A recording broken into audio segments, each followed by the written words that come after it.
નમસ્કાર વિદ્યાર્થી મિત્રો, આજે આપણે જોવાના છીએ નામાની અંદર બીજો ચેપ્ટર એટલે કે ભાગીદારી પેઢીના વાર્ષિક હિસાબો. એમાંથી જે વાર્ષિક હિસાબોના દાખલા પૂછાય છે એમાં કઈ રીતના હવાલાઓ આવી શકે પ્રથમ પરીક્ષા માટે, તો એની આજે આપણે ચર્ચા કરવાના છીએ. આમ તો આ ચેપ્ટર આપણે ધોરણ 11 થી ભણીએ છીએ એટલે ઘણા બધા વિદ્યાર્થીઓને એના વિશે ઘણી બધી માહિતી હોય છે, પણ પ્રથમ પરીક્ષાની અંદર આપણને આ ચેપ્ટરમાંથી બે દાખલાઓ પૂછાય છે. તો એક સમયનો અભાવ, કારણ કે પ્રથમ પરીક્ષામાં તમારે બે દાખલાઓ વાર્ષિક હિસાબના પૂર્ણ કરવા હોય તો તમારે કટ ટુ કટ સમય થશે. તો એના હિસાબે બહુ હાર્ડનેસ વાળા દાખલાઓ નથી આવતા, પણ જે દાખલાઓ આવે છે કઈ પ્રકારના આવી શકે, એનામાં હવાલાઓ કઈ રીતના આવી શકે, એની આજે આપણે ચર્ચા કરવાના છીએ. તો ભાગીદારી પેઢીના વાર્ષિક હિસાબો છે. અહીંયા એક વસ્તુ સમજવાની છે, આપણે ધોરણ 11 માં ખાલી વાર્ષિક હિસાબો કર્યા હતા, જે સિંગલ એકલ માલિકી ધરાવતી પેઢીની વાત હતી. અહીંયા તમને મૂડી ખાતું અને ચાલુ ખાતું બનાવવાનું પણ આવે છે, જે આપણે પહેલા પ્રકરણમાં શીખ્યા હોય. તો ફરી પાછું તમને વેપાર ખાતાની અંદર કયા કયા ખાતાઓ આવે એની ખબર હોવી જોઈએ. ત્યાર પછી નફા નુકસાન ખાતાની એન્ટ્રીઓની ખબર હોવી જોઈએ. પાકા સરવૈયાની અંદર બંને બાજુ કયા ખાતાઓ આવે, નફા નુકસાન ફાળવણી ખાતું છે એની પણ આપણને ખ્યાલ હોવો જોઈએ. જો આ બધા વ્યવહારોની તમને ખ્યાલ હશે તો જ તમે પાકા સરવૈયાનો દાખલો ગણી શકશો. જે વિદ્યાર્થીઓને મૂંઝવતો પ્રશ્ન હોય છે હવાલાઓ, તો આજે આપણે વાત કરશું હવાલાઓ વિશે કે કઈ પ્રકારના હવાલાઓ પૂછાઈ શકે. તમને ટેક્સ્ટ બુક ની અંદર જોશો તો તમને 33 હવાલાઓ આપેલા છે. કેટલા? 33. આનો તમારે એક વખત અભ્યાસ કરવો જોઈએ. આ હવાલાઓ થિયરિકલ છે એટલે તમને એમ લાગે કે આનામાં રકમો નથી તો કઈ રીતે, તો આપણે આજે ઉદાહરણના એવા હવાલાઓની વાત કરશું જે ભૂતકાળમાં પૂછાઈ ગયેલા છે અને પૂછાવાની શક્યતા વધારે છે. તો સૌથી પહેલા જોશો તમે પ્રથમ ઉદાહરણ કે રામ અને શ્યામ 6:4 પ્રમાણમાં નફો નુકસાન વેચતા ભાગીદારો છે અને એમના નીચે વાર્ષિક હિસાબ તૈયાર કરો. અને તમને અહીંયા કાચું સરવૈયું આપેલું છે, એના ઉપરથી તમારે વાર્ષિક હિસાબ તૈયાર કરવાનો. સૌથી પહેલા જો કાચું સરવૈયાનો અભ્યાસ કરીએ ને, સીધું દેખાય આપણને અહીંયા એક તારીખ આપેલી છે. એનો મતલબ એ થયો કે આ એક છૂપો હવાલો છે, કારણ કે અહીંયા 8% લોનની વાત થઈ છે ને 1/10/2016 ની તારીખ આપેલી છે. એટલે એનો અર્થ એવો થયો કે આપણને આનું વ્યાજ આ તારીખ પ્રમાણે ગણવાનું હશે. તો એક આ છૂપો હવાલો થઈ ગયો આપણા માટે. ત્યાર પછી આગળ વધશું તો જોશું આપણે કે આખર સ્ટોક. જો દર વખતે પૂછાતા હવાલા હોય ને તો આખર સ્ટોક પ્રથમ હવાલો આવશે અને આવશે, એના વગર દાખલો બને નહીં. તો આખર સ્ટોકમાં બે જ વસ્તુ યાદ રાખવાની. જો બજાર કિંમત વધુ છે તો નથી લેવાની, જો બજાર કિંમત ઓછી છે તો ઓછી બજાર કિંમતને આપણે શોધવી પડે. જો એમ કે અહીંયા આખર સ્ટોકની 10% કિંમત વધુ છે તો આપણે કોઈ ચિંતા નથી કરવાની, જે 45,000 છે એ જ લેશું આપણે. પણ જો ઓછી છે ત્યારે કિંમત શોધવાની આવે છે. એવી જ રીતે જો બીજો કોઈ હવાલો આવતો હોય તો એ છે ઘસારાનો. ઘસારાનો હવાલો પણ ઘણી વખત પૂછાતો હોય છે. અને સાથે સાથે દેવાદાર વાળો ગાલખાત, અનામત અને વટાવટ, આ હવાલો પણ આપણને આવવો જોઈએ. તો અમુક હવાલા ફિક્સ છે કે જે દરેક દાખલાઓમાં હોય જ છે.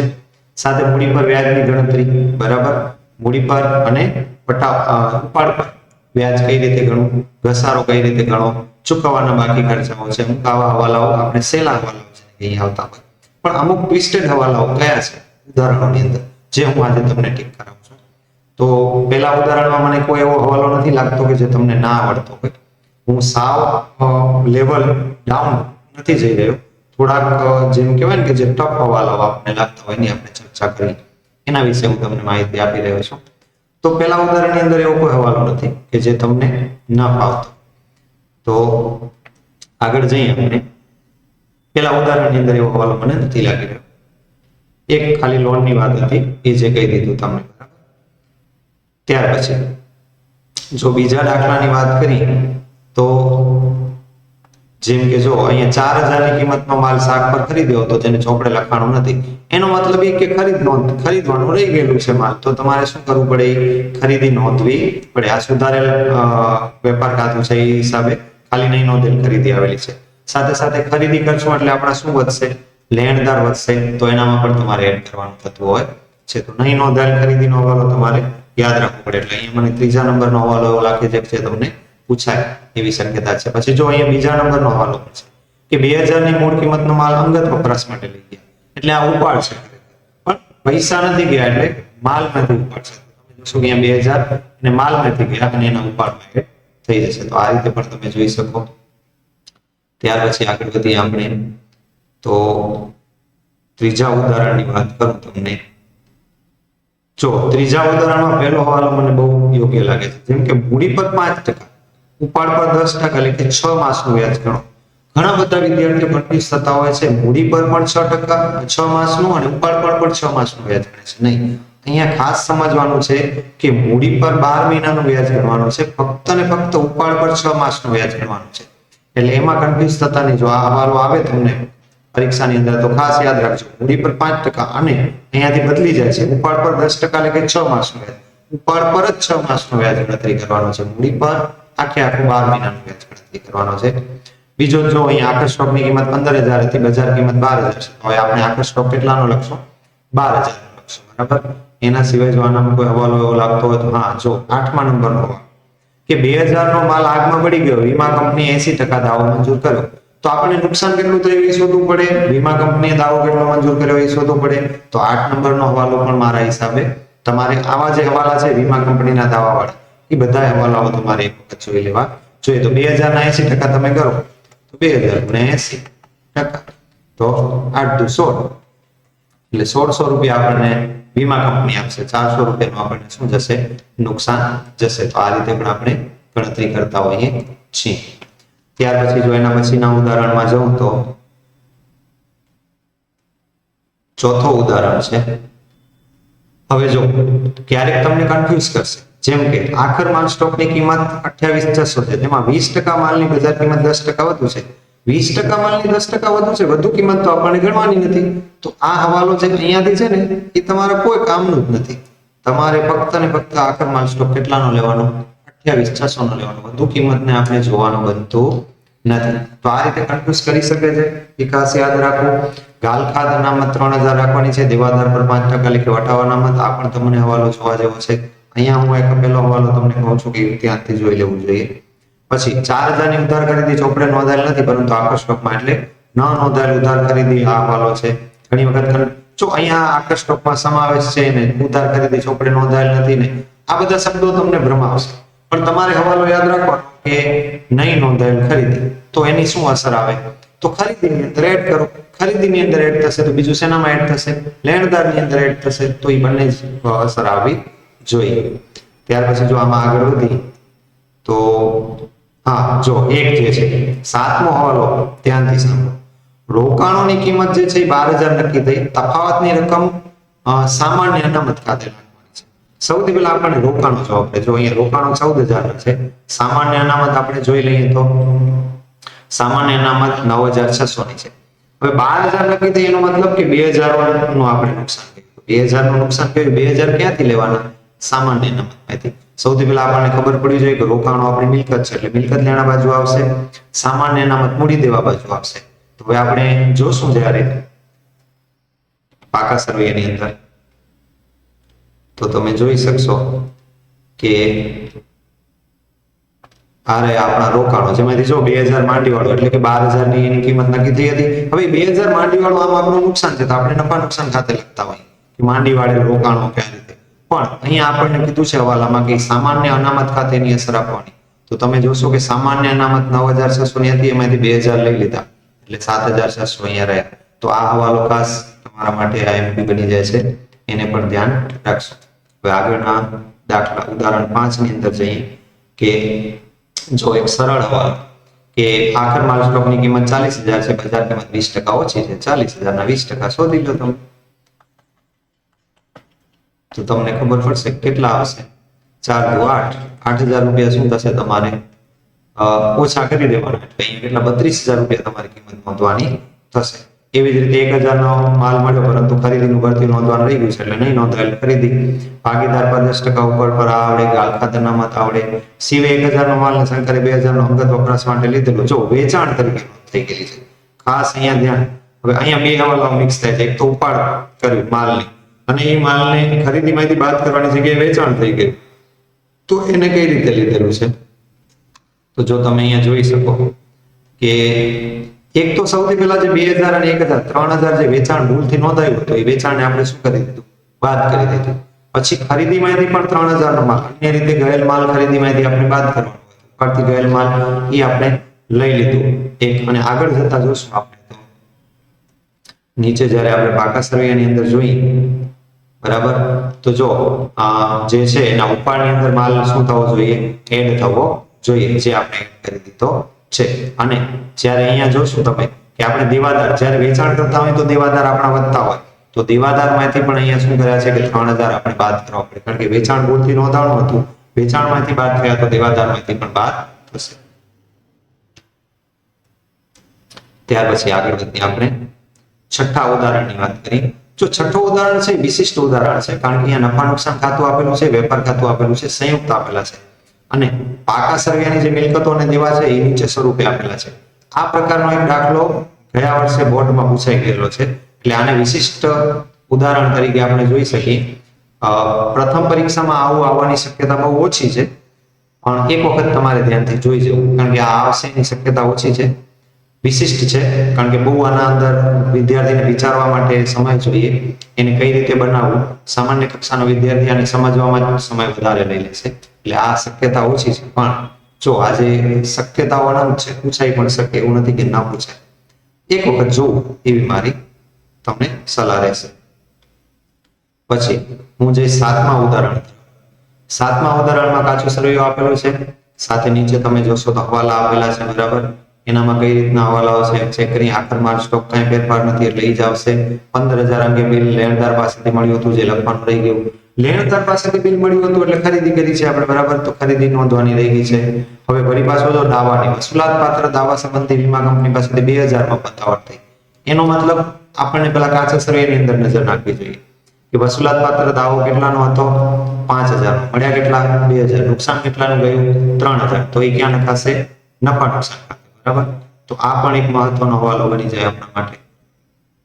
પછી જો જાહેરાત ઉપલબ્ધ ચાલુ વર્ષના જાહેરાત પેચે 50% રકમ માંડી વાળો, માંડી વાળાવાળી રકમના હવાલાઓ પૂછાતા હોય છે.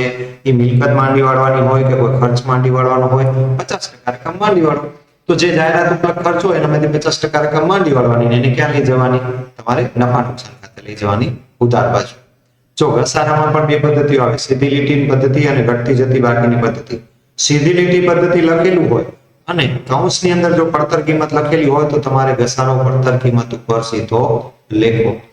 તો આ પણ મહત્વનો હવાલો બની જતો હોય છે તમારા માટે. એના આગળ જઈએ તો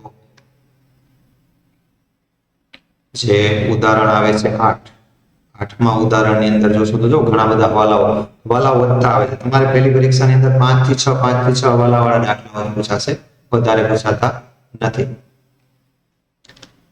અહીંયા જે આ ત્રીજો હવાલો છે કે 1/10/16 ના રોજ 600 ની કિંમતનું ફર્નિચર 400 ની કિંમતે કિશનને વેચ્યું, અને આની નોંધ માલના વેચાણ નોંધ તરીકે દે છે. આ હવાલો ખૂબ જોવાનો.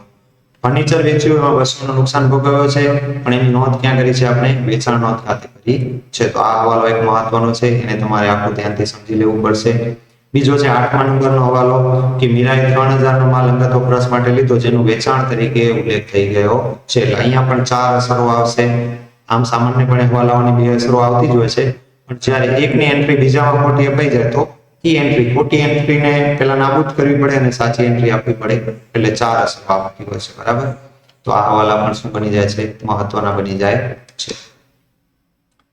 ત્યાર પછી જો અનામત છે કે આખર માલ સ્ટોકની કિંમત 15000 છે, જેમાં 10% માલની અને 15% માલની બજાર કિંમત પડતર કિંમત કરતા અનુક્રમે 12% અને 20% ઓછી છે.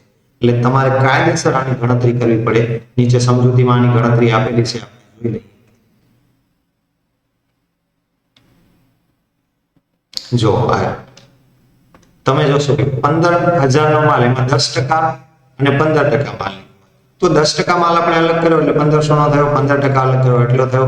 બાકી જે માલ બચ્યો એ કેટલો છે? 75%. જે આ છે એનામાં કઈ ફેરફાર નથી, એને એમને લખી દીધો. આની 12% કિંમત ઓછી છે, 12% કર્યા એટલે 180. 1500 ના 12% 180. તો હવે એની નવી કિંમત કેટલી થઈ ગઈ? 1320. આના 20% ઓછા કર્યા એટલે 450. તો એની નવી કિંમત કેટલી થઈ ગઈ? 1800. તો હવે આ ત્રણેયનો સરવાળો કરવાનો છે તમારે.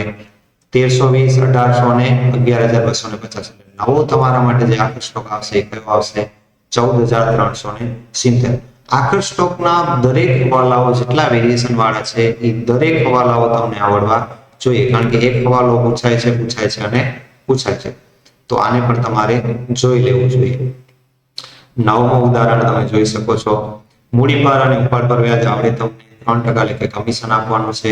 300 ધંધાના હેતુસર મુસાફરી ખર્ચ પેટે ચૂકવવાના છે. મિત્ર પાસેથી લીધેલી રકમ 50 વ્યાજ ચૂકવવાનું બાકી વ્યાજ આવશે. 12 માસનું છે.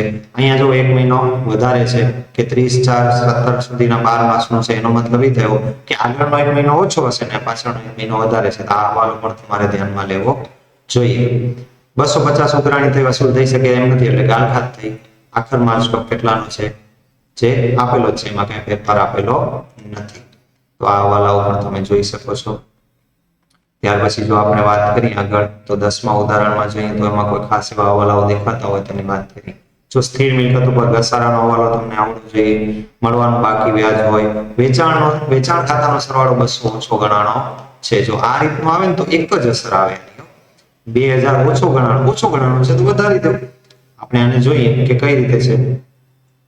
જો આનામાં છે ને એક જ અસર કઈ રીતે આવે છે, કારણ કે સરવાળાની છે. તમે હિસાબો આપ્યા છે પણ ભૂલ શું છે સરવાળાની. જો સુધારેલ વેપાર ખાતું હશે અથવા વેપાર ખાતું હશે કે વેચાણ જે હતું 1,96,000 નું તો 2000 તમે ઓછા ગણ્યા છે સરવાળો, તો તમારે 2000 શું કરી દેવા પડે, આની બીજે ક્યાંય અસર આવશે નહીં. જોઈ લો તમે.